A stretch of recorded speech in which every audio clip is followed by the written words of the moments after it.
मातृशक्ति को नमन। भाइयों बहनों, आज हितोपदेश इस कार्यक्रम के अंतर्गत कर्म फल अपरिहार्य इस विषय पर अपने विचार व्यक्त कर रहा हूं। कर्म फल अनिवार्य है। जो भी हम कर्म करते हैं उसका परिणाम जरूर मिलता है।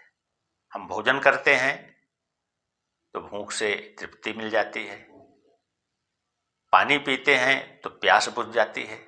यह भी कर्म ही है। क्यों? क्योंकि उसका परिणाम तो मिलना ही है। आग में हाथ डालेंगे तो हम जल जाएंगे, यदि मार्ग पर चलेंगे तो गंतव्य तक पहुंच जाएंगे। यह भी कर्म है। तो जीवन में जितने भी कर्म किए जाते हैं उनका फल निश्चित है। हर चीज का अपवाद मिल सकता है, लेकिन इसका अपवाद नहीं है। कर्म अपना परिणाम अवश्य देता है। यह जरूरी नहीं है कि तत्काल ही परिणाम मिल जाए। कभी कभी तत्काल परिणाम नहीं मिलता।